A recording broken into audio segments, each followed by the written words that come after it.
afraid we're running out of time. I have the unpleasant task of choosing the last two questions. I'll start with the gentleman over there, and then I'll come to you. And then, because those two hands have been up for a long time. Gentleman over there. And I apologize to all of you, but we do have a very limited time. Please make your questions very good, by the way. I'll try to make it so. Thank you for giving the opportunity. I'm Kiran. I am from Bangalore, and I'm here as an MBA student from SP Jain Center of Management. Like most of us here, I'm a big fan of you, sir, and it's a honor to hear from you and the other delegates over here.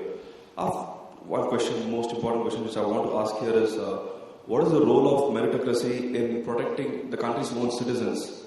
Is it always a good thing, or does it have a disadvantage as well? Thank you, sir. I didn't follow that. Your question is about meritocracy. Yes, sir. So, what's that? I'm asking how important is the role of meritocracy in protecting the country's own citizens? And is it always a good thing to have meritocracy, or does it have any disadvantages as well? Are there any disadvantages to meritocracy? No, I do not accept that there are disadvantages to meritocracy. Let's remove the foreign element first. There's no better way to run a country than the best man for the most difficult job.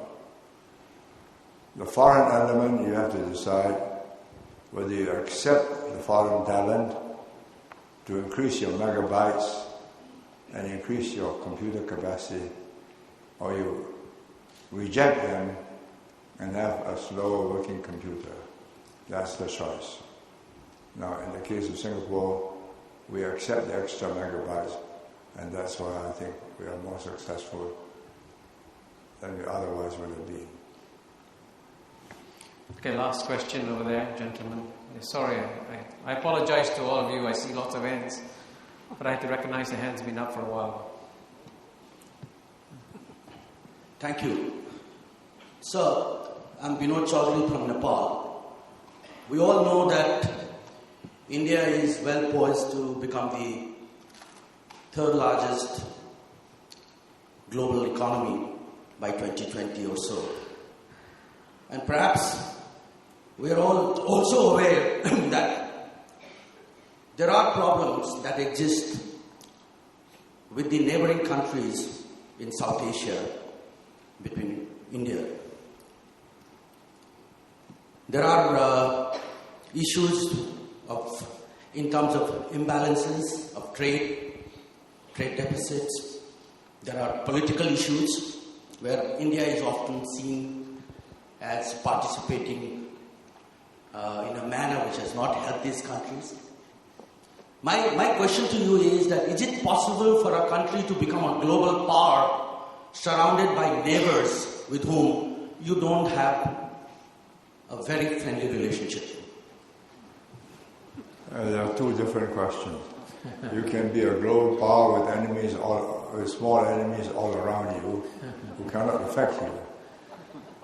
But if you want to, that again is hard and soft power.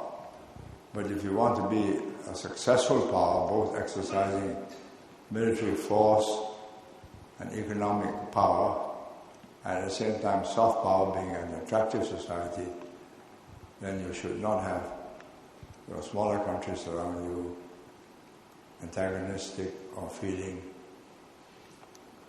suppressed. So, Mr. Lee, that's a very optimistic note to end on. You all know that Mr. Lee is always very direct and very frank. His response, he has not let us down. Please join me in thanking him now for his contribution.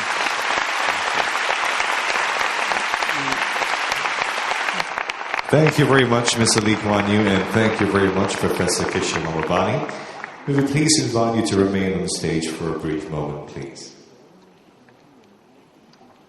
Ladies and gentlemen, we'd like to invite Dr. Ma Swan Hu, wife of the late Dr. Balaji Sadasivan, to present a copy of the book written by the late Dr. Balaji Sadasivan that was launched by President S.R. Nathan at the convention just before this dialogue.